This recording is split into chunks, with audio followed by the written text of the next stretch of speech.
할렐루야. 예배하는 여러분들에게 하나님이 준비하신 은혜가 충만하기를 축복합니다. 살면서 좋은 시절을 한 번도 경험해 보지 못한 인생은 좋은 것을 기대할 수 없을 것입니다. 왜냐하면 경험해 본 적이 없어서 뭐가 더 좋은지를 모르는 거예요. 좋은 걸 생각해낼 수 없습니다. 오래전 1993년인가요? 지존파를 취재했던 그 사람들이 막 전라남도인지 어디에 막 그 집에 화장 그것까지 화덕까지 만들어 놓고 사람 죽여서 막 태우고 막 그랬었잖아요. 엄청 무서운 일이었지 않습니까? 그때 충격이었고. 근데 그 지존파 리더를 취조했던 검사분이 신문에 기고를 한 글을 읽었습니다. 그때 취조를 하면서 밥 한 끼를 같이 먹었는데 그걸 그렇게 고마워하더래요. 이 검사가 놀란 게 이 친구는 살면서 한 번도 누가 밥을 사준 적이 없는 거예요. 그러니까 가진 사람, 그런 사람들에 대한 이 분노와 증오가 식지를 않은 거예요. 왜냐하면 상대적으로 박탈감을 느꼈기 때문에 그게 계속 쌓여서 증오 범죄를 하게 된 얘기입니다. 그 검사가 기고하는 글 끝에 그런 얘기를 해요. 이 사람이 살아오면서 누군가와 함께 따뜻한 밥 한 끼를 먹었다면 과연 이렇게 악해졌을까라는 얘기를 합니다. 그게 1993년도 얘기였습니다. 좋은 것을 경험해보지 않아서 좋은 것이 있다는 것을 생각할 수가 없습니다. 그리고 한 심령이 악해진 거예요. 악해졌습니다.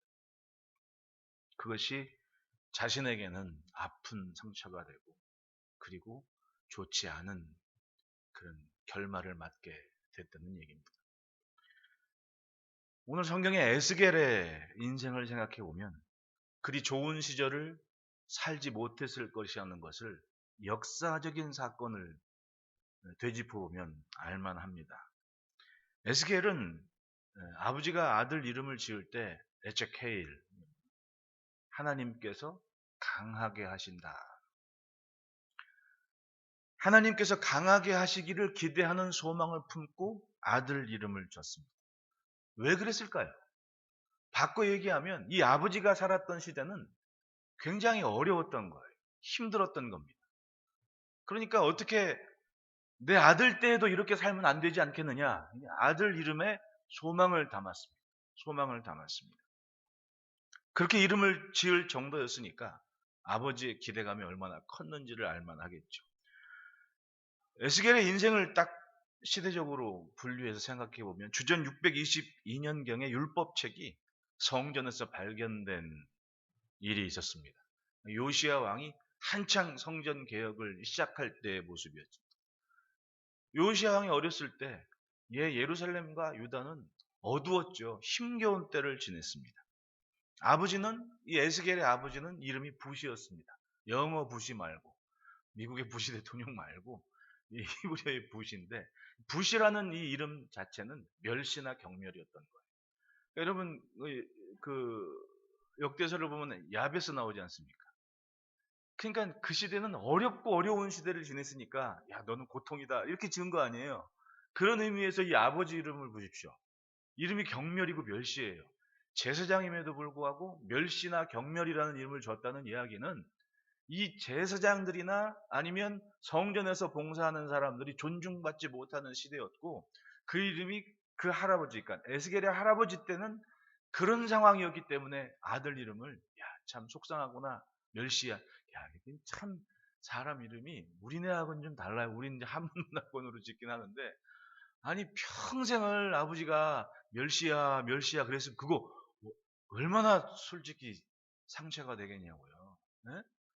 근데 바꿔 말하면 아버지는 그런 멸시와 경멸의 때를 살아낸 사람입니다. 오죽 그게 마음의 아픔이 됐으면 아들 이름을 자기와는 반대로 너는 하나님께서 강하게 하실 거야 라는 소원을 담았겠냐고. 바로 그런 때 이 에스겔이 성장을 했다는 얘기입니다. 요시아의 개혁을 들었을 것이고, 그리고 그 상황에서 아수르의 군대가 메대와 바벨론에 의해서 멸망을 하는 그런 것을 주변 전국을 봤을 거예요. 그러니까 이스라엘 주변이 사실은 항상 전쟁 중이었던 겁니다. 언제 무슨 일이 있을지 모르는, 예전의 전쟁은 지금처럼 뭐 전투기니 뭐니 이런 기동성이 있을 때가 아니지 않습니까? 가령 장군이 장교들하고 뭐 어디 간다 그러면 동맹하는 성의 중심지까지 가요. 먼저. 그러면 한 6개월이나 1년 있으면 본진이 오는 거예요. 그렇게 오랜 시간이 걸리는 겁니다. 그럼 그 어간의 주변 정세와 상황을 누가 알려줍니까? 보부상들이, 그러니까 장사하는 사람들이, 상단들이 나는 어디서부터 왔습니다. 그러니까 옛날부터 상단들이 오면 지혜로운 지도자들은 상단들을 잘 대접해서 보내죠. 왜냐하면 그 사람들이 당시의 세계의 네트워크이기 때문에 그런 거예요. 이 사람들은 어디에 뭐가 있는 줄 알고 어디 물건을 어디로 가져가야 될 줄 아는 사람들이기 때문에 소식통이거든요. 그러니까 이제 예루살렘에 있는 상단들이나 뭐 오가는 사람들이 지금 저 메대라는 나라가 아시리아를 공격하려 그런다.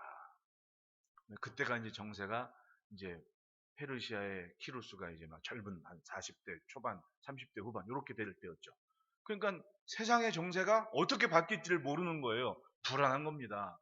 여러분 지금 보십시오. 미국, 중국, 뭐 러시아, 뭐 항공모함 옆에 뭐 폭탄이 터지느니 뭐니 막 각축전이 벌이고 있는데, 사실은 관심을 안 갖으면 관심 안 갖고 살 수 있지만은 조금이라도 좀 관심을 갖게 되면 야 도대체 앞으로는 어떻게 될 거야? 라는 궁금증을 갖게 되는 상황 아닙니까?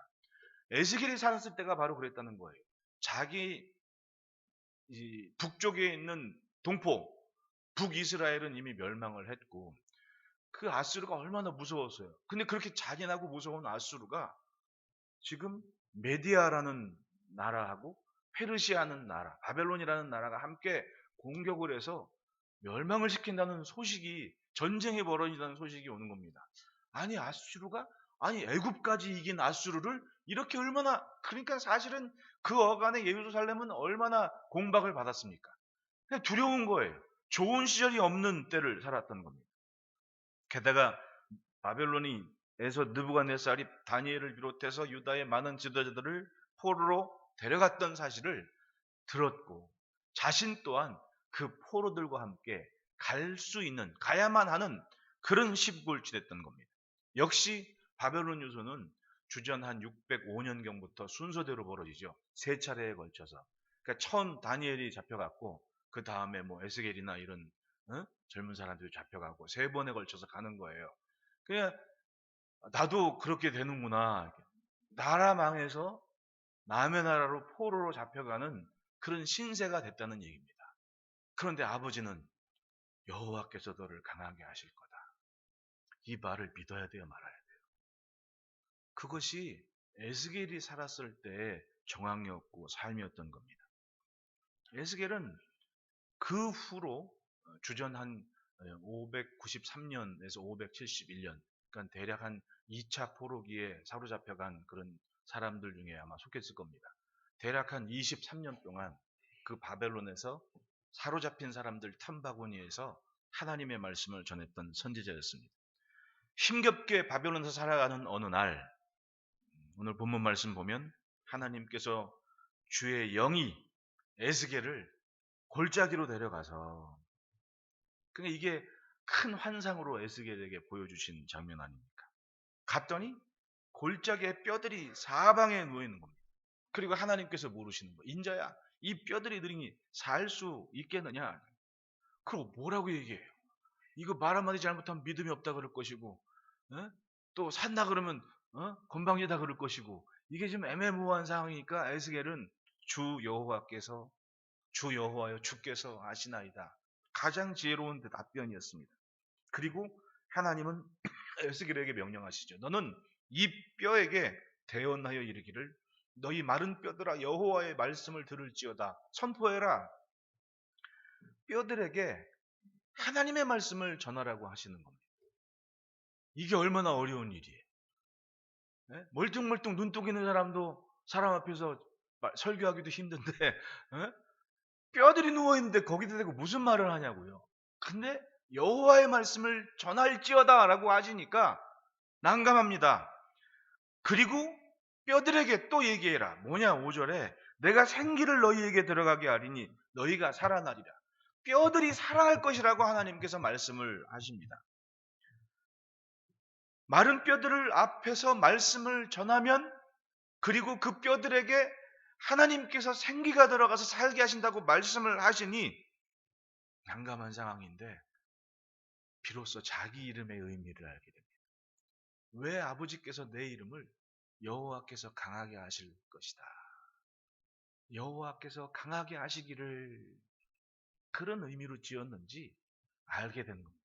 우리의 현실은 마른 뼈와 같은 처절한 절망의 상황이지만 하나님의 말씀을 들으면 하나님의 계획과 뜻이라면 반드시 살아난다라는 믿음의 확신을 가지고 하나님의 말씀을 전했던 겁니다. 그래서 7절 보면 내가 명령을 따라 대언하니 대언할 때 소리가 나고 움직이며 이 뼈 저 뼈가 들어맞아 뼈들이 서로 연결되더라. 10절 말씀 보면 이에 내가 그 명령한 대로 대언했더니 생기가 그들에게 들어가매 그들이 곧 살아나서 일어나 서는데 극히 큰 군대더라. 이스라엘과 유다의 군대들이 아수르와 또 바벨론의 군대들 앞에서 얼마나 속절없이 무너졌는지 에스겔은 보며 성장한 사람이에요. 그런데 그 뼈들이 이미 주검이 돼서 부패할 대로 부패되고 마를 대로 마른 그 뼈들이 갑자기 두두두둑 하면서 벌떡 일어나 이스라엘의 군대의 모습을 다시 갖추게 되더라는 겁니다. 할렐루야. 그것이 하나님께서 하시려는 일이었습니다. 절망과 고난의 세월을 지나지만 하나님께서 하시고 싶었던 일은 장래의 소망이라는 것을 포로로 잡혀갔던 그 시대를 살았던 이스라엘은 들으며 자랐거든요. 그러니까 여러분, 내가 어떤 말씀을 붙잡고 있느냐가 결국은 내가 만날 미래가 되는 거예요. 예레미야 선지자는 외쳤습니다. 예레미야서 29장 11절 말씀에 여호와의 말씀이라 너희를 향한 나의 생각을 내가 하나니 평안이요 재앙이 아니니라 너희에게 미래와 희망을 주는 것이니라. 현실은 예루살렘의 멸망인데 지도자들을 보니 참 왕도 어떻게 저렇게 용기도 없고 저 방백들 눈치나 보고 앉아있고 야 속탄다 이렇게 시대를 살았던 사람들입니다. 아니 예레미야가 그렇게 말씀을 잘 전해서 그걸 듣고 싶어가지고 예레미야가 갇혀있는 굴까지 찾아가지고 불러내가지고 그 말씀을 듣는 사람이 왜 용기 있게 방백들하고 맞서 싸우지를 못하냐고요.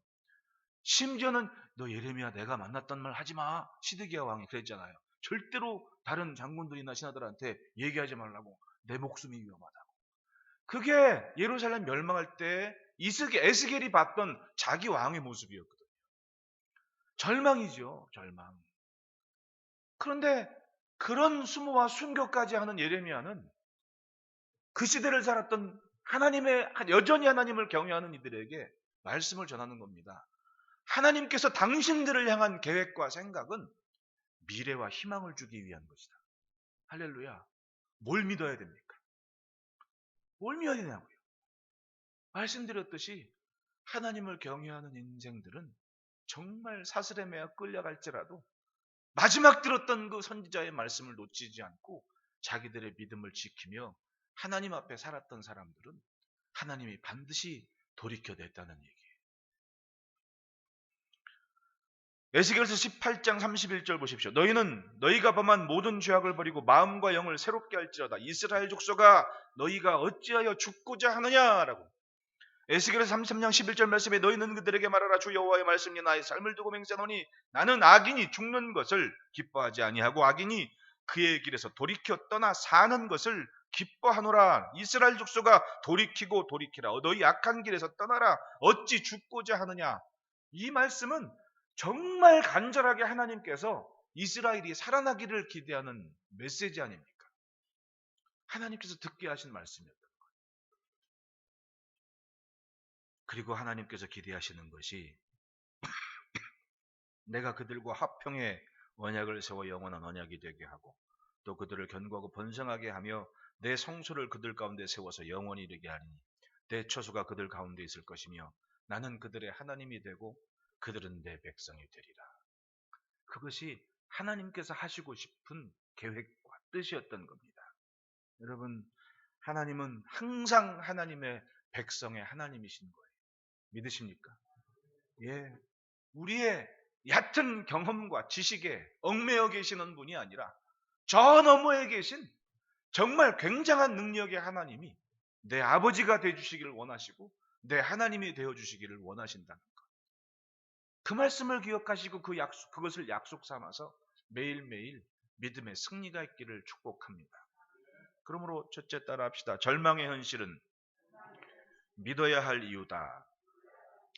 1절 2절 말씀 보면 하나님께서 그의 영으로 주의 성령이 에스겔을 데리고 골짜기 가운데 두셨는데, 여기서 이 골짜기는 저 도봉산 골짜기가 아니라 넓은, 예?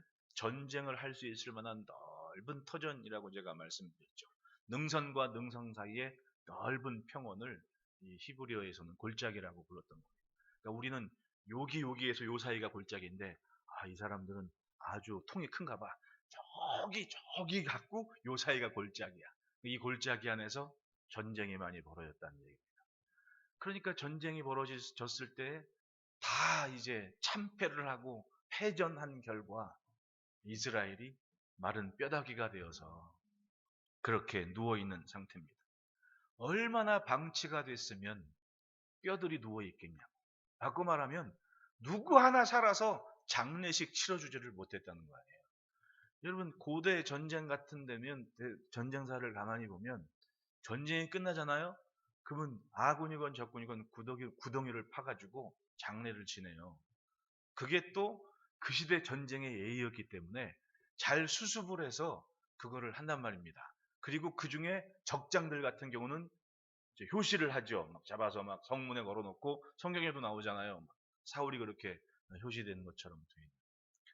그런데 지금 이 상황은 누가 살아서 그런 마무리할 수 있는 상황이 못 됐다는 거예요. 그러니까 그 넓은 벌판에 죄다 뼈가 돼가지고 누워있는 상태가 이스라엘의 상태였던 겁니다. 역사적으로는 그것이 바로 바벨론이 쳐들어왔을 때의 이스라엘의 모습이었던 겁니다. 그런데 에스겔서 1장 1절 2절 말씀 보면 30째 해 넷째 달 초다스에 내가 그발 강가 사로잡힌 자 중에 있을 때에 하늘이 열리며 하나님이 모습이 내게 보이니 여호야긴 왕이 사로잡힌 지 5년 그 달 초다세라. 유다의 마지막 왕이 사로잡혀 오는, 그러니까 마지막 왕이 아니라 그 중간에 시드기야 전에 삼촌이 형이 막 이렇게 왕이 막 급속도로 바뀌었잖아요. 애굽 의지했던 왕을 바벨론에서 축출하고 바벨론 의지하는 왕 호수아비 하나 세워놓고 그 다음에 또 애굽이 화가 나고 또 올라왔고 뭔 짓이야 그러면서 애굽이 원하는 왕 세우고 이렇게 참 각축장이 됐단 말입니다. 그런 상황이었던 거예요. 그러니까 여호야긴이 사로잡힌 지 5년, 그러니까 에스겔이 이 날짜, 그러니까 30째 해 넷째 달이라는 얘기는 에스겔이 한 30살쯤 됐다는 얘기입니다.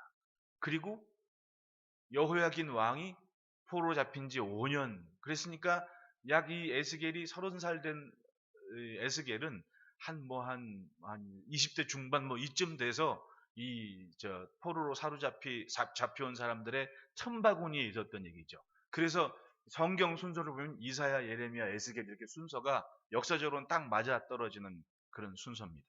30이 넘은 나이에 바벨론에 사로잡힌 사람들 틈바구니에 있습니다. 나라가 망했으니 그 사람들의 삶이 오죽했겠습니까? 많은 유다인들이 자기들의 현실을 비관하고 이 나라 저 나라 흩어져 살아야만 됐습니다. 또 아수르나 바벨론의 정책 중 가운데 하나가 자기들이 정복한 나라의 지도자들이나 쉽게 말하면 똑똑한 사람들은 다 사라져가 봤습니다. 왜냐하면 똑똑한 사람들이 남아있으면 반드시 반란을 일으키거든요. 독립운동을 하거든요. 그러니까 느헤미야에서 보면 성벽이 무너지고 남아있는 사람들은 처참한 생활을 했죠. 그 말은 뭐예요? 남아있는 사람들 중에 리더 노릇할 인재가 없었다는 얘기입니다. 왜냐하면 인재되는 사람, 왕족과 귀족들은 다 사로잡아가지고 자기들이 다 데려갔으니까 가능성이 없는 거예요. 게다가 이쪽에 있는 사람을 이쪽으로 옮기고 저쪽에 사는 사람을 이쪽에 옮기고 그러다 보니까 가령 이 예루살렘이나 유다나 북사마리아에 저 무슨 뭐 바벨론에 있는 귀족들 갖다가 너 앞으로 거기 가서 왕해 갖다 앉혀놓으면 이 사람들은 굳이 거기서 독립운동을 해줄 이유가 없는 거예요. 왜? 피도 다르고 민족도 다른데. 그리고 나서는 이 아수르나 바벨론의 왕과의 끈끈한 네트워크를 형성하죠. 왜냐하면 자기가 그 임지로 간 곳에서 그 사람들을 착취하건 뭐건 다 내 건데 그러니까 결국은 회생 불가능한 지역으로 만들어 버린 게 아수르나 바벨론의 정책이었거든요. 똑똑한 사람은 다 쉽게 말하면 다 이 바벨론의 포로로 잡혀 있는 상황이 됐던 겁니다. 그러니 현실이 얼마나 절박했겠습니까? 미래를 생각하기에는 오늘이 너무 암울했던 겁니다. 그런데 바로 그때 하나님께서 에스겔 선지자를 부른 거예요. 어느 때? 그발 강가 사로잡힌 자 중에 있을 때. 그러니까 포로로 사로잡힌 지 초반 정도니까 얼마나 억압을 받고 또 강제 부역이나 이렇게 어려운 상황을 했겠냐고요. 뭐 우리는 요즘에 뭐 비싼 집은 강가에 있다고 다 얘기하는데 이 강가에 산다는 얘기는 어디 의지할 데가 없는 사람들이라는 얘기예요. 우리처럼 뭐 관계 수로나 뭐 하수, 상수 정비된 때가 아니지 않습니까? 비가 와서 그 벌판에 물줄기가 쏟아지는데 어디로 뻗을지를 모르는 거예요. 그게 지금도 중동 지역이나 뭐 그런 데 가면 와디라는 이름이 붙어 있는 동네는 언젠가 물줄기가 흘러간 동네예요. 그 동네는. 그리고 작은 게 아니라 무슨 강처럼 한꺼번에 휩쓸고 지나간다는 얘기예요. 아니 멀쩡한 사막에 어디서 비가 왔다 그러면 하류 지역에는 한 폭이 한 50m 이상 되는 물줄기가 물판이라 그럴게요. 물판이 그냥 휙 지나가는 거예요. 그러면 여러분 길 가던 사막에 있는 사람들이 그 물판 지나가는 거 그때 당시 무슨 뭐 일기예보가 있어 뭐가 있어요. 멀쩡히 길 가다가 물판 하다가 떠내려면 다 휩쓸려 가는 겁니다. 그게 바로 이 그발강가에 살던 사로잡힌 사람들의 현실이었던 거예요. 얼마나 분통 터지고 억울하고 그런데 그런 현실 속에 하나님께서는 에스겔을 불러 세웠던 겁니다. 여러분 따라합시다. 회복은 하나님이 하신다. 그렇습니다. 회복의 하나님, 하나님께서는 이스라엘을 회복하시기 위해서 하나님의 종을 통해 하나님의 말씀을 전파하게 하셨습니다. 그런 일이 있을지 없을지 모릅니다. 그러나 뒷부분에 25절부터 28절 말씀 보면 내가 내 종 야곱에게 준 땅 곧 그의 조상들 거주한 땅에 그들을 거주하게 하되 그들과 그들의 자자 손손이 영원히 거기에 거주할 것이요 내 종 다윗이 영원히 그들의 왕이 되리라. 하나님께서 하시고 싶은 일은 나라가 망해서 지금 바벨론에 살고 있지만 반드시 다시금 그곳에서 살게 하시려는 것이 하나님의 뜻인 것을 믿게 하시는 거예요. 이것이 절망의 시간에 주의 말씀을 들은 에스겔이 가진 믿음이었던 겁니다. 들었으니 믿은 거죠. 그리고 전한 겁니다. 하나님께서는 그 일을 이루시기 위한 놀라운 일을 시작하셨고 이루고 계신 거예요. 그래서 여러분 고레스 왕이 바벨론을 정복할 때 그 바벨론 성읍이라는 것이 규모가 어마어마했습니다. 이 사람들이 곡식을 식량을 얼마까지 비축해 놨냐 하면 약 20년을 버틸 만한 식량을 비축해 놨다 그래요. 그러니까 보통 당시에 이 성들이 전쟁이 벌어지면 3년이었습니다. 3년 동안 버티면 된다라는 생각을 가지고 있었거든요. 동로마 제국의 마지막 수도가 어디였어요? 콘스탄티노플이었잖아요. 지금의 이스탄불. 술탄이 그 성읍을 공격하기에 3년을 공격을 한 거예요. 이 성은 수는 뭐 군사의 수는 7,000뿐이 안 돼도 버텨낸 겁니다. 그걸 쭉쭉 버텨내고 있었던 거예요. 왜냐하면 3년만 버티면 생각해 보십시오. 원정 나온 군대가 군량민을 비축해는 얼마나 비축해요? 3년이거든요. 군량미 떨어지면 집에 가야 돼요. 그러니까 다 그때 당시에는 3년만 버티자. 그리고 비축해 놨단 말입니다. 그런데 바벨론은 20년을 버틸 수 있게 해놓은 거예요. 그 다니엘서를 보면 바벨론의 마지막 왕이었던 벨사살이 당신 죽습니다라고 얘기했는데 뭐였어요? 군사를 불렀어요? 뭐였습니까? 네, 술 먹고 잔치했잖아요. 응, 알았어. 그리고 또 먹고 잔치라고 했단 말이야. 왜? 자기네는 20년 버틸 수 있어. 그런데 성경에 기가 막힌 얘기가 있습니다. 이사야서 44장 27절에 고레스에 대해서 예언하는 얘기 중에 이런 구절이 있어요. 기품에 대하여는 이르기를 마르라 내가 내 강물들을 마르게 하리라 라는, 여러분 상상을 해보십시오. 자기가 바벨론을 딱 쳐들어가는데 그때 그 당시에 바벨론의 현자라고 은퇴할 즈음 된 현자가 하나 있는데 다니엘이라는 사람이 있다는 거예요. 별의별 소문을 다 들었을 거 아닙니까? 그러니까 고레스도 역시 다니엘을, 바벨론을 정복했을 때 다니엘을 의지하고 그리고 다니엘을 존중했단 말입니다. 근데 다니엘이 자기들 조상 때부터 가져왔던 말씀이라고 딱 들여 밀고 이사야서를 딱 보니까 자기가 했던 걸 고스란히 기록되어 있는 거예요. 그 바벨론을 정복할 때 유프라테스 강이 바벨론을 휘돌아가 가지고 이게 자연적인 그런 해자가 노릇을 했는데 고레스가 그걸 어떻게 했냐면 물길을 막았거든요. 우리나라 저 위에 살수대첩 그것처럼 강물 물길을 바꿔버린 거예요. 관계 공사를 해버려가지고. 그리고 자기 외삼촌한테, 반대편에 있는 문사한테 물이 무릎 높이에 이르면 성으로 공격해 들어가십시오라고 작전을 짜고 잔치하고 있던 벨사살은 강물이 마를 줄 누가 알았겠습니까? 근데 성경대로 내가 내 강물들을 마르게 하리라 라는 얘기가 고스란히 기록되어 있으니까 고레스가 깜짝 놀란 거죠. 아니, 나 낳기 150년 전에 어떻게 이런 얘기 여기가 있냐고. 고레스는 하나님을 존중할 수밖에 없습니다. 그리고 게다가 하나님이 뭐라고 말씀하여? 이사야서 44장 28절에 고레스에 대한 얘기를 내 목자라 그가 나의 모든 기쁨을 성취하리라. 이야, 그러니까 뭐 마르둑을 믿고 어쩌고 저쩌고 하다가 여호와가 참 하나님이라고. 어렸을 때 맨날 제우스 신한테 제사했던 그런 고레스가 하나님의 이름을 딱 듣고는 하나님이 만군의 하나님이라고.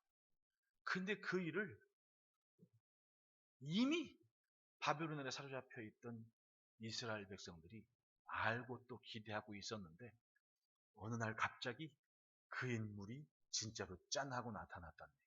얼마나 놀라워요. 여러분, 절망의 시대에는 믿을 걸 믿어야 됩니다. 붙잡을 걸 붙잡아야 돼요.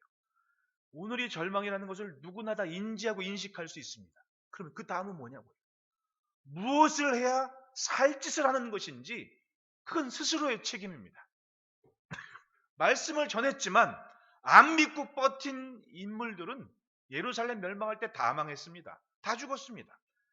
그 어간에 그럼에도 불구하고 그 절망을 넘어 하나님의 말씀을 붙잡은 인생은 70년이라는 고통과 고난의 시간이 있었지만 기어이 기쁨으로 성전에 올라 예배하는 날을 다시금 맞이하게 됐다.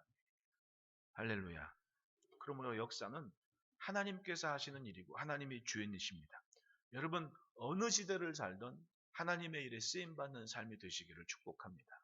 예, 누군가의 가정에, 누군가의 자녀를 통해 내가 알지 못하는 때일지라도 하나님은 하나님의 일을 반드시 이루어 가십니다. 둘째로는 따라합시다. 말씀 속에서 미래를 품자. 뒷부분에 보면 막대기가 나옵니다.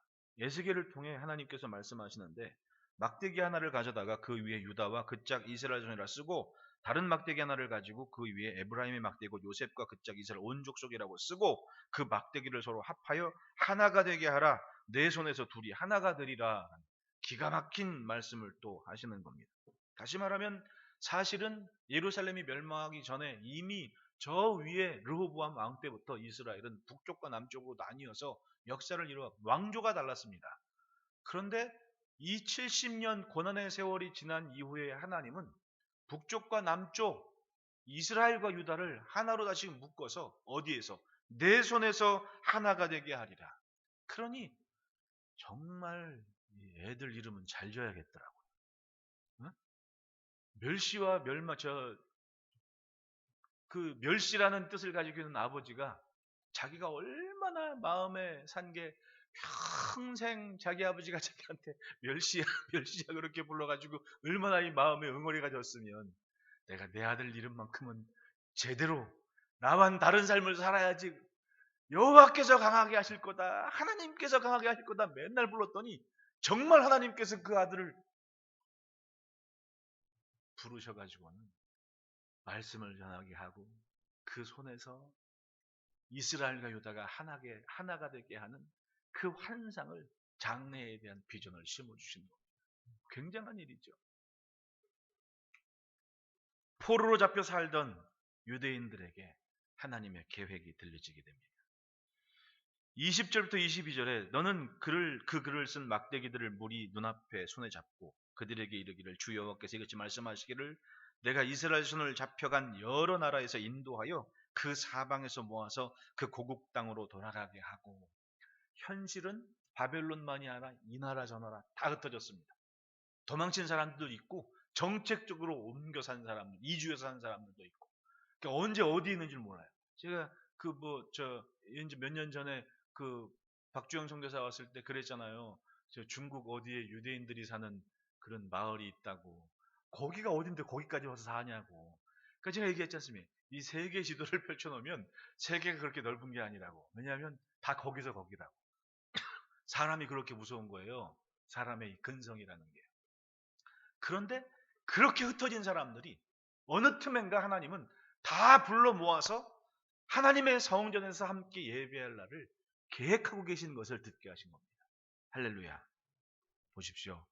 주전 722년경에 망한 것이 이스라엘이었습니다. 그리고 586년 예루살렘이 멸망하기 전에 이미 주전 605년경부터 계속해서 유대인들은 이곳저곳으로 흩어지고 디아스포라가 됐고, 그리고 바벨론으로 인재들은 그 시대의 중심이었던 바벨론으로 다 포로로 잡혀가게 됐습니다. 회복의 가능성이 있습니까? 없죠. 그런데 하나님은 반드시 회복하시겠다고 약속을 하신 거예요. 믿어야 돼요, 말아야 돼요? 예, 안 믿으면 어쩔 겁니까? 사람의 힘으로는 할 수 없는 그 일 앞에 무엇을 붙잡냐고요. 결국은 에스겔과 유다인들은 자신이 들은 말씀에서 자신들의 미래를 만들어가기 시작했습니다. 할렐루야. 그것이 믿음이라는 거예요. 내 힘으로는 안 되는데 하나님께서는 하시겠다고 하시니 그 말씀을 믿고 그걸 맞춰가는 겁니다. 말씀드렸듯이 80의 나이에 다니엘이 성경책 들고 고레스를 만나는 장면을 한번 상상해 보십시오. 망하지 않을 것 같은 바벨론이 뜬금없이 고레스라는 사람에서 멸망하고 페르시아 제국이 형성이 됐는데, 그렇게 소문들었던 다니엘을 존중하기에 80의 다니엘이 두루마리 성경책 들고 고레스를 만나러 가면서 친애하는 고레스요, 오늘이 그날입니다. 당신의 이름이 우리 조상들의 하나님의 말씀을 전했던 선지자의 이 성경에 기록되어 있습니다. 이것 보십시오. 딱 자기 얘기거든요. 고레스가 신나서 너의 하나님은 만군의 하나님이다. 아니, 방금 들어오기 전까지 제우스 신한테 제사하고 마르독 신을 섬긴다는 사람이 성경 말씀 딱 듣고 너의 하나님이 만군의 하나님이라고. 그렇게 그럴 수밖에 없는 것이 바로 말씀의 능력인 거예요. 여러분, 오늘 힘겹고 어려운 때를 지난다 할지라도 하나님의 말씀을 잘 듣고 그 안에서 미래를 기대하시기를 축원합니다. 23절에 그들이 그 우상들과 가증한 물건과 그 모든 죄악으로 더 이상 자신들을 더럽히지 아니하리라. 내가 그들을 그 범죄한 모든 처소에서 구원하여 정결하게 한즉 그들은 내 백성이 되고 나는 그들의 하나님이 되리라. 여러분, 하나님은 하나님 되기를 원하십니다. 예수님의 가르치신 기도에도 말씀하시지만 하나님은 우리 아버지 노릇하기를 원하시는 아빠시라는 거예요. 믿으십니까? 예. 오늘 이후로 주의 말씀에서 아버지가 만들어주시는 내일을 기대하는 길을 지켜가시기를 축복합니다. 그러므로 따라합시다. 말씀이 삶이 되게 하신다. 하나님께서 그들을 회복하시는 목적이 있습니다. 24절 내 종 다윗이 그들의 왕이 되리니 그들 모두에게 한 목자가 있을 것이라. 그들이 내 규례를 준수하고 내 율례를 지켜 행하며. 이것이 하나님께서 하시고 싶은 일이에요. 아버지 닮은 자녀들을, 아버지 뜻을 존중하는 무리들을 이 땅에 살게 하고 싶어 하시는 거예요. 그러니 여러분, 하나님의 말씀을 잘 듣고 그리고 그 말씀을 존중하는 삶을 지켜갑시다. 세상을 보십시오. 사람이 들은 대로 배운 대로 살면 왜 사건 사고가 있겠습니까? 네, 사람이 사람답게 사는 일은 유치원 때 다 배우는 거 아니에요. 저도 아침에 이렇게 교회 올 때 이렇게 보면 애들 막 엄마 아빠들이 손잡고 애들 데려다주고 그런 거 가끔 보거든요. 어쩜 그렇게 애들이 이쁘고 말도 잘 들어요. 선생님이 가라 그러면 가고 서라 그러면 서고, 여기 요만한 좁은 길 횡단보도 건너는데도 애들이 다 손을 두고 건넌단 말입니다. 얼마나 인간답고 예뻐요. 근데 나이가 들면 들수록 말을 안 듣네. 그게 못 들어서 그래요? 못 배워서 그래요? 배울 거 다 배웠고 들을 거 다 들었는데 사람이 사람답게 살지를 않는 겁니다. 바꾸고 말하면. 그러니 하나님께서 얼마나 기대하고 기대하시겠냐고요. 사람답게 사는 삶을 찾으시는 겁니다. 왜 그들이 내 율례와 내 규례를 지키는 것을 기대하십니까? 듣고 따라가는 삶을 하나님은 찾고 기대하고 싶은 거예요. 여러분, 살면서 자식이 나 닮은 짓 할 때 예뻐요, 안 예뻐요? 안 예쁜가? 신기하잖아요. 얘 어쩜 나 닮은 짓을 이렇게 하고 있나? 좋은 겁니다. 하나님도 그 모습을 기대하는 겁니다. 나 닮은 사람, 내가 원하는 대로 사는 사람들, 여기저기 마음 뺏긴 이스라엘은 그것을 갖지를 못해서 하나님께서 쫓아내셨던 겁니다.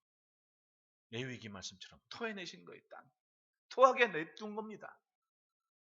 그런데 다시금 회복할 인생은 하나님의 말씀을 들은 대로 믿은 대로 거기에 맞추려고 애쓰고 힘쓰는 삶의 몸짓이 있는 인생들이 있는 그 땅을 하나님께서는 반드시 책임지시고 그리고 하나님의 계획한 것을 주시는 거예요. 따라합시다. 좋은 것은 아버지께로부터 온다. 28절에 내 성소가 영원토록 그들 가운데 있으리니, 이게 하나님께서 하시고 싶은 일 아닙니까?